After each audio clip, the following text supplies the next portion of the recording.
Aujourd'hui aussi, comme d'habitude, le Real Madrid s'est imposé. Comme on pouvait s'attendre, c'était un match assez intéressant, mais comme à chaque fois, c'est le Real Madrid qui s'impose. Et c'est tout à fait ce qui s'est passé aujourd'hui. Il y a eu la logique qui a été respectée, avec un Vinicius vraiment incroyable qui à mon avis, est véritablement favori pour le Ballon d'Or, parce que avant même la demi-finale, depuis vraiment les phases décisives de la Ligue des Champions, il est ultra décisif et il est ultra performant et très utile pour le Real Madrid. Aujourd'hui, il a démontré tout son talent, tout son art. Il a réussi donc à claquer un doublé et à être intéressant tout au long du match. Vraiment, je pense que pour ce Ballon d'Or là, ça va se jouer au Real Madrid, je pense bien, parce que avec Bellingham aussi qui a fait un match incroyable, qui a été tout aussi performant que Vinicius, même s'il était moins dans la percussion, moins dans l'accélération, mais dans l'organisation du jeu, il était là et il a fait vraiment un match assez intéressant.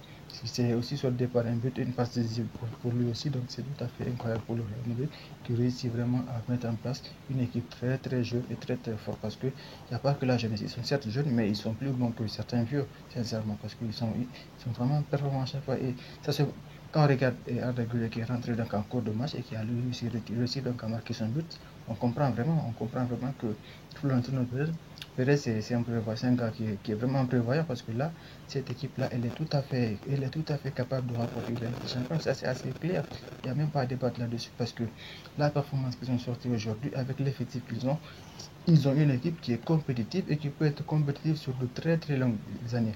Ça, c'est assez clair. Si Mbappé aussi le rejoint, Mbappé qui est aussi jeune, ça sera, ça sera vraiment effrayant quand même. Du côté de la Liga, je pense qu'ils vont régner à maître, ils vont dominer. Si les autres équipes, telles que Barcelone, n'essayent pas de relever un peu le niveau, je pense qu'ils vont vraiment dominer le cours des prochaines années, que ce soit en Liga ou même en Ligue des Champions. Parce que cette équipe-là, ce n'est pas que la Liga, la Ligue des Champions, ils sont incroyablement performants aussi. Malgré donc la jeunesse de l'équipe, ils sont toujours performants.